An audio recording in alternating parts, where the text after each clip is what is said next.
Silvio, um executivo acostumado a ignorar pedidos, desacelera ao ouvir o que saiu da boca daquele menino. Em 3 encontros, um menino que não pede, vende, desmonta sua lógica com dignidade e precisão, transformando uma simples abordagem na rua em um ponto de virada que ele não consegue mais ignorar. O que começa pipoca vira uma decisão que conecta passado e presente. Quando ele descobre quem é a mãe, entende. Não era caridade, era destino mudando 3 vidas. Seja muito bem-vindo ao canal Histórias Emocionantes para Ouvir. Aqui cada história é um refúgio. Enquanto o mundo lá fora pesa, a gente abre espaço para sentir, refletir e lembrar que ainda existe bondade, recomeço e sentido. Tudo em narrativas que aquecem o coração e ficam com você depois que terminam. Quero mandar um abraço muito especial para Dair Vitoriano, de Franca, SP, Elza Cardoso, de Campo Belo, MG, e Lirice Maria, de Taquaritinga do Norte, PE. Recebam todo o nosso afeto. É uma alegria imensa ter vocês aqui com a gente. Agora, se prepara, porque a nossa história está prestes a começar. Havia, naquela calçada apressada do centro, um menino que à primeira vista se confundia com o movimento. Mais um rosto entre tantos, perdido no fluxo constante de pessoas que atravessavam a rua sem realmente olhar para os lados. Não era incomum ver alguém tentando chamar atenção ali. A cidade estava acostumada a pedidos, a vozes que se misturavam ao barulho dos carros e ao ritmo impaciente dos passos. Ainda assim, havia algo naquele menino que quebrava de forma sutil o padrão. Ele não pedia, ele vendia. Seu carrinho de pipoca ficava encostado ao muro de um prédio comercial. Era antigo, com a tinta desgastada nas bordas e uma roda que denunciava o tempo a cada movimento. Mas havia um cuidado visível em cada detalhe. Os saquinhos alinhados com precisão, o vidro limpo, o cheiro quente e doce da pipoca recém-feita que se espalhava no ar desde cedo. Luiz Henrique chegava antes dos primeiros executivos, abria o guarda-sol, já desbotado pelo sol de tantos dias, e aguardava, em silêncio, o início de mais uma rotina. Tinha 15 anos, mas carregava no olhar uma maturidade que não combinava com a idade, como se a vida tivesse apressado nele aquilo que, em outros, leva tempo para surgir. Silvio, por sua vez, não era o tipo de homem que se detinha em detalhes assim. Aos 42 anos, sua trajetória havia sido construída com rigor e método. Empresa própria desde cedo, decisões calculadas, sócios que ficaram pelo caminho, uma carteira de clientes que já não exigia esforço para crescer. Seus dias seguiam um roteiro preciso. Acordar às 6, café tomado sozinho, saída às 7, chegada ao escritório antes de todos, como se a disciplina fosse a engrenagem que mantinha tudo funcionando. Era o tipo de sucesso que impressiona à distância, quase intocável, como um lugar onde poucos realmente chegam e menos ainda entendem. Por isso, na primeira vez que Luiz Henrique o abordou, Silvio sequer diminuiu o passo. "Moço, compra uma pipoca para me ajudar no tratamento da minha mãe." Ele ouviu, mas continuou andando. Havia dezenas de pedidos assim espalhados pela cidade, e ele aprendera com os anos a criar uma membrana entre si e o mundo que não era frieza, ao menos era o que dizia a si mesmo. Era foco. No dia seguinte, porém, o menino estava lá de novo, e desta vez disse algo diferente. "Moço, compra uma pipoca para ajudar no tratamento da minha mãe. Custa só R$ 5. Para o senhor pode ser pouco, mas para mim faz muita diferença." Silvio já tinha dado 3 passos quando aquelas palavras o puxaram de volta, como um eco que não aceita ser ignorado. Não foi o pedido que o fez parar, foi a forma. O menino não implorou. Ele apenas disse, "Faz diferença." E naquela simplicidade havia uma dignidade rara, quase desconcertante. Uma clareza de valor que Silvio não via há muito tempo. Talvez nunca tivesse visto assim, tão limpa, tão direta. Ele parou. Houve um breve silêncio, como se algo dentro dele estivesse sendo reorganizado. "Eu compro, Mas não vou levar, estou indo para a empresa, disse com a voz mais baixa do que de costume. Abriu a carteira, entregou o dinheiro sem contar, sem esperar troco. Fica com o restante. O menino agradeceu com um olhar sério, firme, um agradecimento que não era exagerado nem infantil. Era sincero, e aquilo ficou. Silvio seguiu o caminho, mas já não era o mesmo. Havia um incômodo silencioso dentro dele. Como se, pela primeira vez em muito tempo, algo tivesse atravessado a barreira que ele levou anos para construir. E ele ainda não sabia dar nome ao que estava sentindo. No terceiro dia, já não era indiferença o que o movia, mas uma curiosidade silenciosa, que ele não fez questão de disfarçar. Não tinha a ver com compaixão. Silvio sempre soube distinguir bem as duas coisas, e para ele, a curiosidade era mais direta, menos indulgente. Quando Luiz Henrique repetiu a abordagem, como fazia todas as manhãs, Silvio não seguiu em frente. Parou ali mesmo, na calçada, a pasta firme na mão, como se algo finalmente exigisse resposta. O que aconteceu com a sua mãe de verdade? O menino sustentou o olhar sem hesitar. Ela sofreu um acidente, ficou na cadeira de rodas, mas está se recuperando. Ainda não consegue trabalhar. Somos só nós dois aqui. O resto da família mora longe. Ela recebe um auxílio, mas não cobre tudo. Aí eu comecei a vender pipoca. Silvio inclinou levemente a cabeça, analisando mais do que ouvindo. Por que pipoca? Porque foi o que deu mais retorno com o que eu tinha para começar. O carrinho é emprestado de um vizinho. Ele fez uma pausa breve, quase calculada. O senhor quer entender o negócio ou a minha história?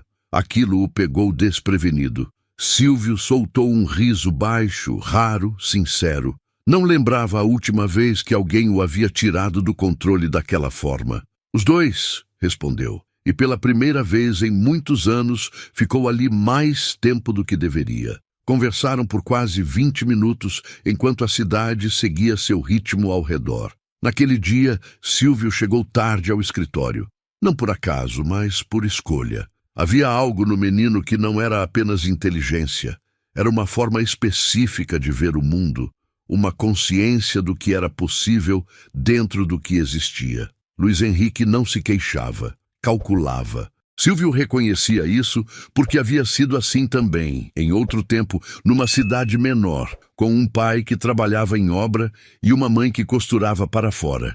Mas ele não havia tido ninguém que parasse na calçada por ele. Por isso, na manhã seguinte, fez a proposta. Eu tenho uma empresa. Posso te oferecer uma vaga como aprendiz. Você tem 15 anos? Tenho.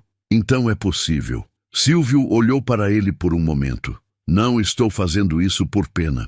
Estou fazendo porque você tem algo que a maioria das pessoas que trabalha comigo não tem. E porque alguém devia ter feito isso por mim quando eu tinha a sua idade. Trocaram endereços. Na manhã seguinte, Silvio enviou um motorista ao endereço que o menino havia anotado num pedaço de papel de saquinho de pipoca. Enquanto isso, ele tinha um compromisso que havia marcado há semanas, desses que a rotina tende a empurrar para a última posição: acompanhar a mãe em exames de rotina no hospital. O hospital tinha aquele cheiro de álcool e ar-condicionado que Silvio associava à infância. Internações da mãe quando ele era pequeno, corredores compridos que pareciam não ter fim. Ele deixou-a nos exames e foi sentar numa cadeira na área de espera, abrindo o celular por hábito antes de perceber que não queria olhar para ele. Foi quando viu, numa cadeira de rodas próxima à recepção, uma mulher aguardava sozinha. Cabelos ruivos, presos de qualquer jeito numa trança lateral, e olhos azuis voltados para a janela com aquela expressão particular de quem está acostumado a esperar. Silvio ficou olhando por uns segundos antes de entender o que estava sentindo. Reconhecimento. Não o tipo que vem de encontros recentes, o tipo que vem de muito antes. Rafaela? Ela virou a cabeça. Os olhos azuis, exatamente os mesmos, ele pensou, absolutamente os mesmos de 20 e tantos anos atrás. Pousaram nele com aquela demora característica de quem está tentando costurar o presente ao passado. Silvio. A voz era mais baixa do que ele lembrava, mas o timbre era o mesmo. Meu Deus! Ele puxou uma cadeira e sentou perto dela, e por alguns instantes nenhum dos dois disse nada. O silêncio daqueles que conheceram o tempo em que as palavras não eram necessárias. Rafaela havia se mudado quando tinham 17 anos. O pai dela recebera uma proposta de trabalho noutra cidade, e ela foi embora numa tarde de segunda-feira sem que nenhum dos dois soubesse muito bem o que aquilo significava. Silvio lembrava do portão fechado, da sensação de que algo havia sido interrompido no meio de uma frase. Agora ela tinha 38 anos, cabelos que o tempo havia deixado mais ricos em tom, e uma cadeira de rodas que ela ocupava com a resignação discreta de quem aprendeu a não fazer dessa resignação uma identidade. O que aconteceu? Perguntou ele com cuidado. Acidente de carro. Ela olhou para as próprias mãos. Estou em recuperação. Os médicos dizem que com fisioterapia eu volto a andar normalmente, mas é demorado. Você está sozinha aqui? A vizinha me trouxe. Meu filho está... Ela começou e então sorriu de um jeito que Silvio não conseguiu decifrar completamente. Ele está trabalhando, ou começando a trabalhar hoje. Havia algo naquele sorriso, uma gratidão que não era simples, que carregava camadas. Um anjo apareceu na vida dele, disse ela quase para si mesma. Pelo menos é o que eu acho. Silvio ficou quieto por um momento. Quantos anos ele tem? 15. O silêncio que se seguiu tinha uma qualidade diferente do anterior. Silvio sentiu as peças se aproximando antes de se encaixar. Ele vende pipoca numa rua do centro? Rafaela virou o rosto para ele de vez, com aquela expressão de quem acaba de sentir o chão se mover de forma inesperada. Como você sabe disso? Porque eu ofereci emprego a um menino de 15 anos que vende pipoca, cuja mãe está em uma cadeira de rodas. Ela chorou um pouco, ali mesmo na área de espera, sem tentar esconder. Não era fraqueza, era o tipo de emoção que acontece quando algo que parecia caos revela de repente uma ordem que você não havia enxergado. Silvio trocou o número de telefone com ela antes de ir buscar a mãe. Disse que podia ajudar se precisasse. Ela recusou, como era de se esperar.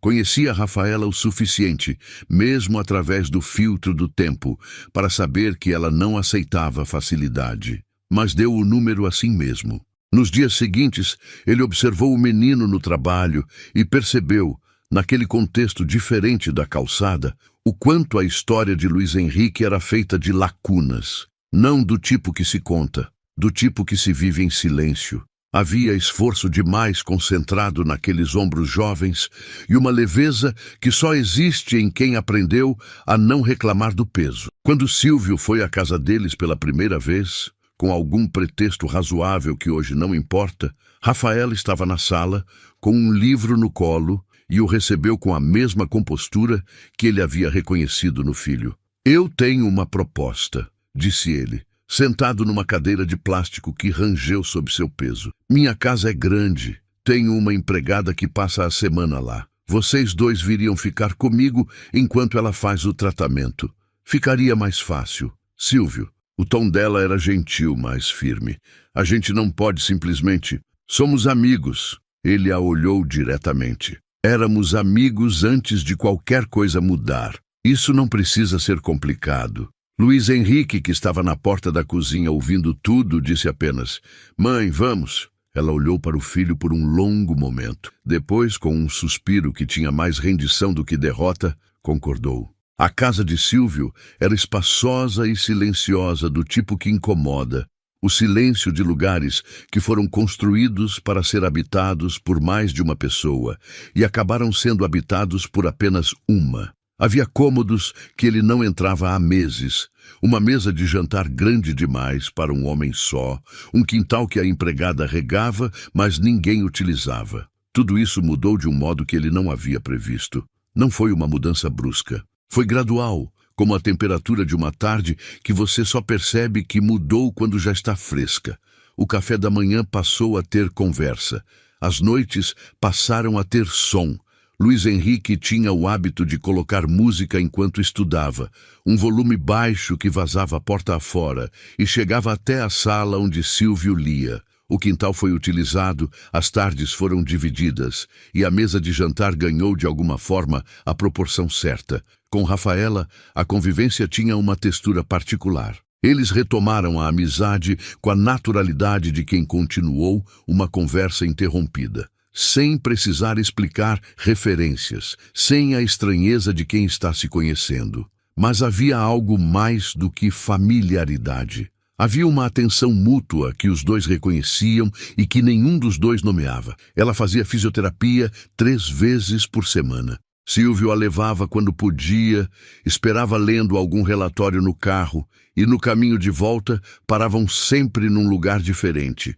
Uma padaria, uma praça, uma livraria de rua que ela havia avistado pela janela numa tarde e pedido para parar. Eram horas simples, sem pretensão. E exatamente por isso tinham um peso que os dois reconheciam em silêncio. Você não precisava fazer isso tudo, ela disse uma tarde, no caminho de volta da fisioterapia, com os olhos na paisagem que passava. Eu sei, respondeu ele. Então por que faz? Ele levou alguns segundos para responder, e quando respondeu, foi com uma honestidade que o surpreendeu a ele mesmo. Porque quero. Ela não disse nada, mas virou o rosto e o olhou por um instante antes de voltar à janela. E havia naquele olhar uma compreensão que dispensava complemento. A recuperação de Rafaela foi lenta, como são todas as recuperações reais, não em linha reta, mas em avanços e recuos, dias bons seguidos de dias em que o corpo parece esquecer o que havia aprendido. Luiz Henrique acompanhava tudo com aquela seriedade que Silvio havia aprendido a interpretar como forma de amor. O menino não demonstrava com palavras, demonstrava fazendo, buscando a mãe quando precisava, lembrando dos remédios, sentando perto dela nas noites em que ela ficava quieta demais. Na empresa ele crescia de maneira que os outros funcionários comentavam entre si. Havia uma capacidade de concentração em Luiz Henrique que não era comum, uma disposição de entender o porquê das coisas em vez de apenas executá-las. Silvio o observava de longe, com aquele orgulho oblíquo de quem não sabe exatamente a que tem direito, mas sente de qualquer jeito. Então, numa tarde de outubro, após 8 meses de fisioterapia, Rafaela levantou da cadeira de rodas e deu os primeiros passos sem apoio. Silvio estava na sala quando isso aconteceu. Ela havia pedido para tentar sozinha, sem assistência, sem as mãos de ninguém, só o corredor entre ela e o outro lado. Ele ficou parado na entrada, com os braços cruzados, segurando a respiração sem perceber. Ela atravessou o corredor inteiro. No final, ela se virou para ele com os olhos marejados e uma expressão que misturava alívio, vitória e uma espécie de incredulidade, como se parte dela não houvesse acreditado até aquele momento que o corpo era capaz disso. Silvio foi até ela sem pensar. Colocou as mãos nos braços dela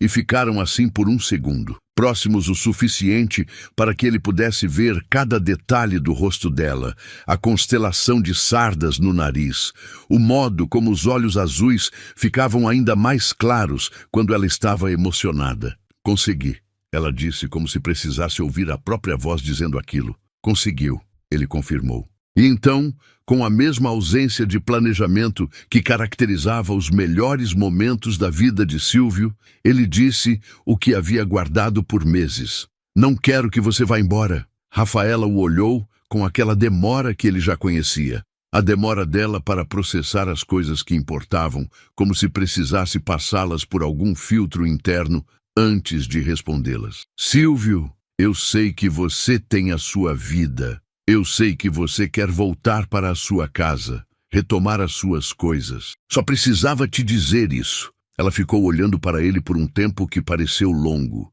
Depois, com uma suavidade que não era fraqueza nem hesitação, foi ela quem chegou mais perto. O beijo foi breve, mas era o tipo de beijo que não precisa de duração para ser definitivo. Eles não se apressaram. Construíram o relacionamento com a mesma calma com que haviam construído a amizade, sem saltar etapas, sem fingir que a vida era mais simples do que era. Havia dificuldades práticas, ajustes, conversas que precisaram ser tidas mais de uma vez. Luiz Henrique, quando soube, ficou quieto por um momento e depois disse, com aquela seriedade que Silvio já havia aprendido a amar: era só questão de tempo. Casaram-se numa tarde de março, numa cerimônia pequena, família próxima, alguns amigos, e o menino que havia vendido pipoca numa calçada e, sem saber, havia mudado a rota de 3 pessoas. Luiz Henrique estava de terno pela primeira vez na vida, desconfortável com a gravata, mas sorrindo com uma abertura que raramente aparecia nele em público. Rafaela entrou caminhando, nos próprios pés, sem cadeira, sem apoio, com os cabelos ruivos soltos e os olhos azuis fixos em Silvio, com aquela intensidade que ele havia reconhecido no hospital e que nunca mais havia saído da memória. Nos meses que se seguiram, ela começou a trabalhar na empresa, não como funcionária qualquer, como alguém que entendia o negócio por dentro, que fazia perguntas que Silvio não havia parado para se fazer, que trazia uma perspectiva diferente da que ele estava acostumado. Mas havia algo que ela havia carregado dentro de si por anos e que o casamento e a estabilidade haviam reacendido: o desejo de estudar. Eu sempre quis fazer uma faculdade, disse ela uma noite, com aquela voz de quem está confessando algo que guardou por tempo demais. Então faz, respondeu ele sem hesitação. Não é tão simples, é mais simples do que você acha. Ela estudou. Conciliou os cadernos com a empresa, as provas com os projetos, as noites de leitura com as manhãs de trabalho. Havia cansaço, havia dias em que parecia demais, mas havia também aquele tipo de satisfação que só existe quando se faz algo que sempre foi seu, que esperou pacientemente na fila enquanto a vida acontecia à frente. Na noite da formatura, Silvio e Luiz Henrique estavam na primeira fileira. O menino, já não tão menino, 16 anos de terno sem gravata desta vez, porque havia aprendido onde ceder e onde resistir, aplaudiu de pé quando ela subiu ao palco. Rafaela segurou o diploma com as 2 mãos, olhou para a plateia e os encontrou entre todos os rostos. Sorriu com aquele sorriso que Silvio havia aprendido a reconhecer como o mais verdadeiro dela. Não o sorriso de polidez, nem o de alegria performática, mas o de quem está, finalmente, no lugar certo. Há uma tentação fácil de enxergar o acidente de Rafaela como tragédia pura, o pior momento de uma vida que já havia acumulado dificuldades demais. E durante muito tempo ela mesma o enxergou assim. As noites longas na cadeira de rodas, a dependência que a envergonhava, o filho de 15 anos carregando um peso que não deveria ser dele. Mas as histórias raramente são o que parecem no meio. O acidente que a tirou do movimento foi o mesmo que colocou Luiz Henrique numa calçada, num carrinho de pipoca emprestado, no caminho de um homem que tinha exatamente o que o menino precisava e que precisava, sem saber exatamente do que o menino traria. E foi o mesmo que reuniu, num corredor de hospital, 2 olhos azuis e um reconhecimento de 20 anos atrás. Às vezes, o que parece o fim de um caminho é, na verdade, o começo de outro. Às vezes, a dificuldade não é o oposto da sorte, é o próprio meio pelo qual ela chega. E às vezes basta uma criança com um carrinho de pipoca e a coragem de dizer, sem rodeios, que R$5 podem fazer muita diferença para que o mundo inteiro mude de direção. Qual parte da história mais tocou você? Conta aqui nos comentários, queremos muito saber o que você sentiu. Se essa história te fez bem, deixe seu like, compartilhe e se inscreva no canal Histórias Emocionantes para Ouvir. Seu apoio faz toda a diferença para continuarmos trazendo histórias assim. Obrigado pela sua companhia. Fique com Deus e até a próxima história.